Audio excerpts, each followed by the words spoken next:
제일 처음에 놀랐던 거 그거였어요. 저희가 그 하나원에서 그 초등학교에 김장 뭐 담그기 봉상가 나갔었는데 아이들이 되게 해맑고 귀엽고 이제 그런 인상을 많이 받았고요. 실제 하나원을 나와서 느꼈던 거는 여고딩들이 담배를 많이 피운다는 거. 진짜 충격을 엄청나게 저는 이제 보수적인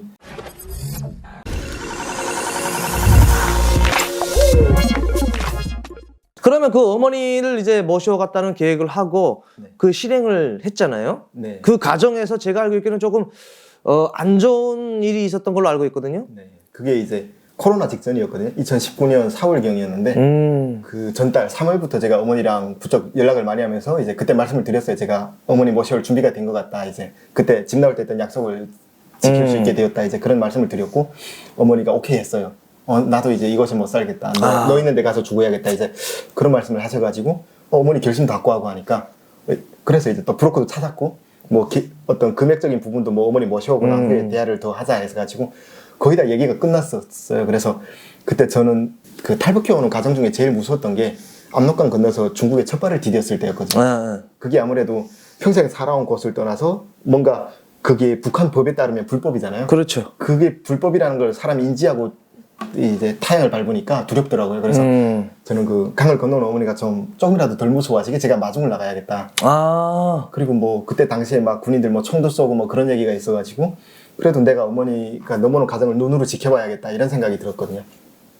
그래서 제가 이제 갈 계획을 세웠죠. 중국 연길에 갔다가 거기에서 차량 구해서 뭐 마중을 가야겠다. 그리고 어머니 모셔오는 길에 그 아시다시피 삼국을 거쳐오시는 분들은 중국에서 그 장백현에서 뭐 연길로 가든 선양으로 가든 그 과정이 제일 어렵거든요. 거의 뭐 50%에서 70%는 거기서 잡히니까 초소가 뭐 5개에서 7개 정도 있고 뭐 그래가지고 제가 앞서가면서 뭐 단속에 걸리면 어머니가 전화로 알려주거나 뭐 조금 시간을 끌 수도 있고 그걸 생각해가지고 가게 된 거죠, 중국에.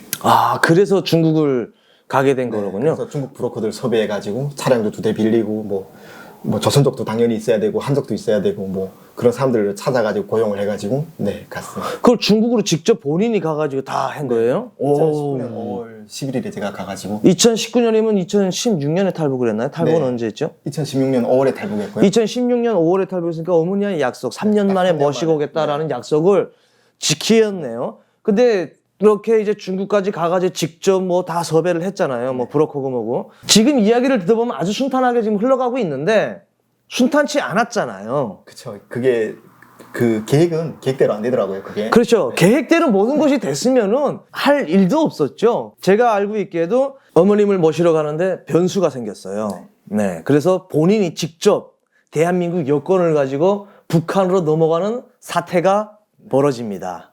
그 이야기를 좀 들려주세요. 그게 어떻게 된 거냐면 사실 제가 그 아까 말씀드린 것처럼 연길에 도착을 했었잖아요. 이제 계획에 의하면 그 브로커 분이 어머니를 강을 넘겨주고 제가 연길에서 장백현에 가서 딱 만나가지고 모셔오면 되는데 그 브로커 분이 어머니를 못 넘긴 거죠, 강을. 그 이제 집에 사람을 보내서 어머니한테 데리러 보냈는데 뭔가 얘기가 잘 안 돼가지고 처음에 일단 못 넘었고요. 제가 거기서 이제 차량이랑 사람들 데리고 장백현에 갔어요. 이제 이동을 했는데 7시간 걸리더라고요, 차량으로. 그 막 백두산 밑에 산줄기를 진짜 돌고 막 엄청 그 코너가 엄청 많더라고요. 그리고 신호도 잘 안 터지고 핸드폰이.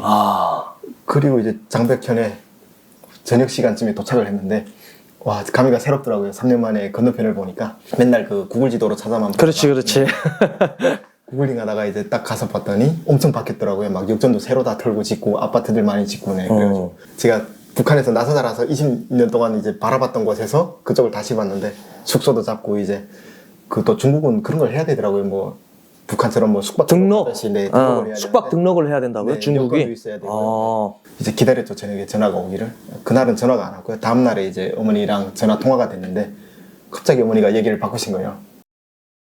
무서워서 못 갈 것 같다. 이제. 엄마가? 네. 갑자기? 그런 얘기를 하셨는데 어머니가 이제 제가 보내준 돈으로 중국 핸드폰을 구입을 했었어요. 근데 그 폰을 또 누구한테 빌려줬다가 뭐 그 유심 있잖아요.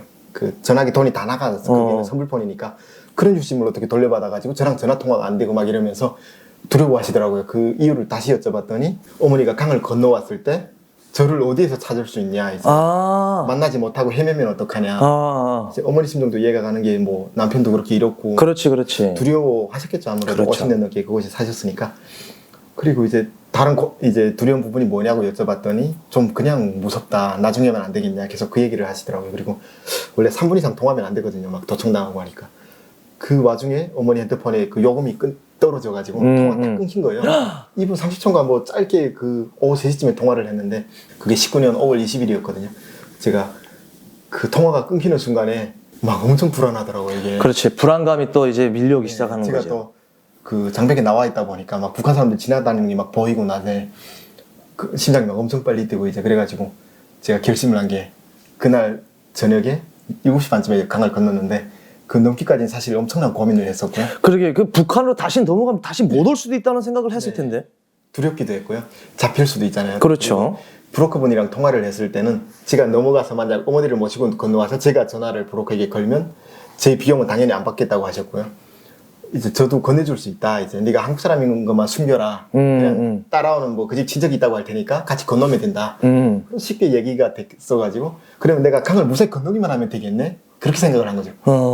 그리고 이제 다음으로 고민을 했던 게 법에 위배되는지를 이제 검색을 해봤는데 그 하나원에서 교육을 받잖아요. 그래가지고 저는 북한에 다시 건너가는 게 불법인 걸 알아가지고 네이버에 검색을 했더니 국가보안법 뭐 잠입탈출 위반으로 그렇죠. 뭐 최소 3년 이상의 뭐 5년까지 형을 받을 수 있다, 실형이다 이제 나와 있더라고요. 그래서 거기서 사실 멈칫했어요. 당시 제가 25살이었는데 3년에서 5년을 살면 28이 9에 나오는데 그렇지. 저 공부는 언제 하고 이제 거기서 되게 갈등되더라고요.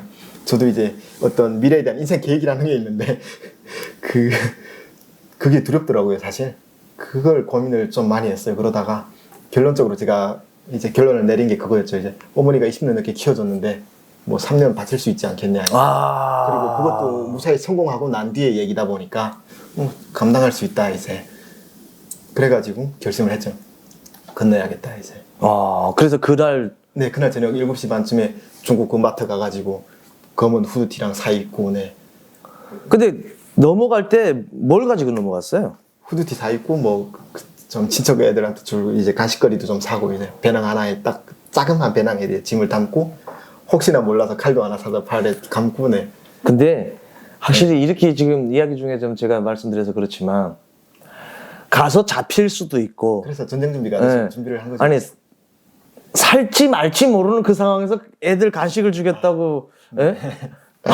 정말. 근데 사실 저는 또 생각한 게 이제 그래도 중국에 몰래 일하러 다녔던 경험도 있고 강을 건너다 발각되잖아요. 다시 중국에 건너왔다가 다른 곳에 올라가서 또 건너면 된다 이런 마인드여가지고. 그러니까 계속 그 도둑질도 했던 놈들이 계속 한다고 하잖아요. 그것처럼 강을 계속 넘었던 사람이니까 그거에 대해서 좀 아니까 좀 있었지. 저 같은 경우에는 그쪽으로 넘어갔다가 상상도 할 수가 없어요. 상상도. 이제 저는 해산에서 나서 자랐잖아요. 그래서 그렇게 준비를 해가지고 8시쯤에 강변에 나와서 이제 계속 봤죠. 이제 건너야 될 곳을 보고 했는데 거기서부터 꼬였던 것 같아요.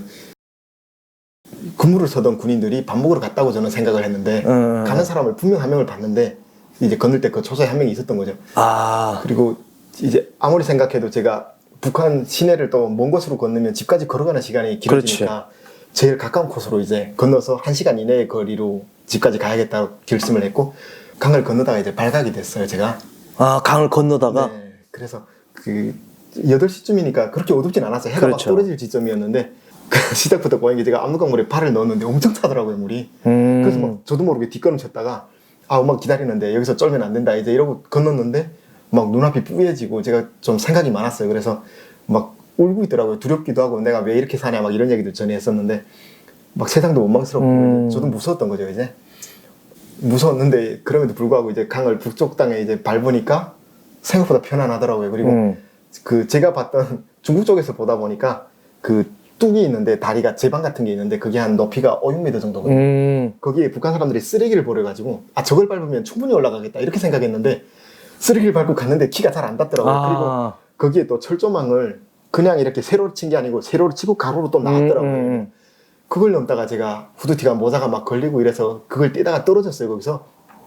그래서 발각돼가지고 군인이 한 명 나와가지고 이제 AK 소총 들고 이제 올라오라고 하니까 이제 올라갔죠. 이제 큰일 났다. 총 들이대는데 뛰지 못하겠더라고요, 다시. 그렇죠. 거기 진짜 이거 기회를 봐서 어떻게 해야겠다고 이제 올라가가지고 무릎 꿇고 앉으라길래 안고 손들라해서 들고 배낭 벗으라 벗고 이제 뭐하냐 해가지고 제가 아까 저기서 이제 이런 뭐 시계랑 갖고 놀다가 떨어뜨려서 물건 찾으러 내려왔었는데 지금 못 찾아갖고 그냥 올라가려던 길이다 이제 얘기했죠. 그랬더니 이제 걔가 그 배낭을 풀라고 짐을 그래서 배낭을 이제 앞에다 풀놨죠. 그랬더니 얘가 갑자기 그 총 개머리판을 제 얼굴이랑 이제 가슴을 막 때리더라고요. 그래서 뭐 대수 때 때리길래 맞았는데 그렇게 아프진 않았어요. 사실 제정신이 아니 긴장하다 그렇지, 보니까 그렇지. 아팠다기보다 이제 그냥 이제 손 들고 있으라고 해서 이제 만세하고 있는데 얘가 짐을 여는데 제가 그 여권을 비닐에 싸서 양말에 넣어서 그냥 배낭 안에 넣은 거예요. 대한민국 여권을. 네, 밑에. 와. 이게 그 여권을 중국 숙소에 맡길 수도 없고요. 아. 제가 사실 생각을 많이 했어요. 그래서 중국 그 압록강 건너편에 정자 같은 데들 숨길까? 그랬다 못 찾으면 어떻게 되지? 그렇지. 엄청난 고민을 하다가 결국은 내 몸에 지니는 게 제일 안전하겠다 이렇게 생각했어요. 그래서 핸드폰은 허리에 묶었고요. 여권은 이제 가방에 넣었는데 조금 있다가 여권이 나올 것 같은 거예요. 얘가 막 그 꺼내고 있는데 그래서 아픈 척하고 있다가 이제 걔 다리 잡아서 넘어뜨렸어요. 그래서 그리고 이제 몸싸움을 한 거죠. 그 군인이랑. 그때 봤을 때 이제 쪽줄이 2줄이었는데 아마 저보다 어렸거나 한 2살. 뭐 많이 어리지. 중급 병사니까 네. 제가 보기엔 한 20살, 21살 정도. 네, 키는 좀 저보다 더 컸는데 말라가지고 해볼만 하더라고요. 그래서 응. 넘어뜨리고 막 엎치락 뒤치락 하고 싸우다가 진짜 한숨 돌리고 초소를 봤는데 안 나오는 거예요. 아무도. 그래서 얘 혼자 있었구나. 그래가지고 그 나온 간식들을 배낭에 담지도 못했고요. 다 막 압록강에 다 던져버리고요. 그냥 여권 챙겨서 주머니에 넣고 그리고 배낭도 다 강에 던져버리고 이제 그 담을 뛰어넘었죠. 담을 넘었더니 이제 그 북한 해산시 그 시내였거든요. 그래서 그 8시 반쯤 된 시각인데 사람들이 엄청 많은 거예요. 막 많이들 다니고 차도 막 다니고 이러는데 제가 그때 당시에 강을 건너다 보니까 이제 다 젖었잖아요. 젖었죠. 젖었는데 그 친구랑 막 뒹굴다 보니까 흙까지 떠. 먼지에 피에 막 그래가지고 제가 흰 신발을 또 신었어요. 운동화가 여긴 다 흰 걸 대체로 신잖아요. 그렇죠. 북한하고는 다르죠. 네, 그리고 제가 건너려고 했던 게 아니다 보니까 당시 머리를 제가 염색을 했던 상태였고 아이고. 네. 나 한국에서 왔어. 뭐 대놓고 그냥. 귀걸이도 있었고요. 당황해가지고 모자를 뒤집어 쓰고 옷을 대충 털고 사람들이 막 비명 지르는 거예요. 가끔 그 여자애들이랑 막 어떤 사람들이. 그래서 이러다 신고도 하겠는데 다 핸드폰 있는 걸 알아가지고 이제는 그래서 그곳에서부터 강우 씨를 보고. 네 거길 뛰어넘어왔을 때 그래서 제가 그 제방통이 이렇게 되어 있는데 해산시 거기 그 제방통이 얼룩굴이라고 불리는 그 엄청 큰 유명한 거예요. 그래도 거기를 제가 걸어서는 한 뭐 15분 정도 걸릴 텐데 진짜 단숨에 뛰어 올라갔어요. 한 번도 안 쉬고 그렇게 뛰어 올라가는데 제가 싸운 군인이 전화를 했나 봐요. 위에 초소에서 군인들이 막 나오더라고요. 두세 명이 막 야 이 개새끼야 막 이러고 욕을 하면서 막 뛰어나오는데 서라고 손가락질하고 이 친구들도 그 철책이 있어가지고 당황하니까 모두 출입구를 못 찾아가지고 그러는 거예요. 그래서 저도 이렇게 뛰면서 옆을 보면서 막 쫓아와 막 이러면서 그러면서 어차피 제가 나서자란 것이고 저는 위원동 태생이다 보니까 그 뒤에 위원 장마당 뒤 골목길로 해서 절대 안 잡힐 자신감이 생기더라고요. 어차피 또 싸우고 나니까 막 아드레날린 분출하고 막 제정신 아닌 거죠 이제. 그래서 그렇게 거기에서 도망쳐가지고 그 위원 역전이라고 좀 그 해산역 다음이 위원 역전이거든요. 그 좀 큰 기차역인데 그 앞까지 와서 좀 여유 있게 걸으면서 숨도 돌리고 그리고 이제 걸으면서 사람들이 좀 어두워지니까 점점 없어지더라고요. 그 집 방향으로 이제 걸어 올라가는데 김정일이 왔다 간 신발공장이라는 곳이 있어요. 유명한 곳인데 그 신발공장 앞에서 웬 남자랑 여자가 싸우고 있는 거예요. 부부간인데 그 남자는 술에 막 만지상되었고 와이프를 막 엄청 때리고 있더라고요. 그리고 와이프가 뭘 잘못했는지 모르는데 막 그 남편 이름 부르면서 막 잘못했다고. 그래서 이걸 도와줘야 되나 말아야 되나. 그냥 어릴 적 생각이 났어요. 뭐 어릴 때 저희 부모님도 많이 싸우셨고 흔하잖아요 집집마다. 여긴 여전히 이런 곳이구나 실감 나더라고요. 그래가지고 그냥 지나가면서 그래서 굳이 도와줄 필요는 없겠다고 그 남자랑 그냥 어깨빵 하면서 지나갔거든요. 그 걔가 막 뭐라 욕하든 말든 그냥 저는 제 갈 길 갔는데 그렇게 해서 이제 집에 도착해가지고 문을 두드렸죠 이제. 그렇게 막 두드려갖고 어머니가 막 짜증내면서 나가셔가지고 밤중에 누가 문 두드리니까 저를 알아보면 그냥 그 자리에서 주저앉으셨어요. 아무 말 한마디도 못하셨고요 진짜. 야, 한국에 간 아들이 북한으로 왔어요.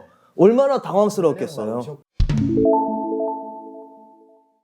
들어갔는데 갑자기 군인들이 막 집 옆에서도 나오고 군인인지 모르겠지만 사복 차림이 사람들이 보이부 요원들이 나와가지고 한 10명 정도가 거의 밖에도 이제 5명 있고 막 들어가서 그리고 집안에 막 그 손전등 후레쉬가 막 왔다 갔다 하면서 막 비명소리 들리고 이제 아버지를 굿한 거죠 이제.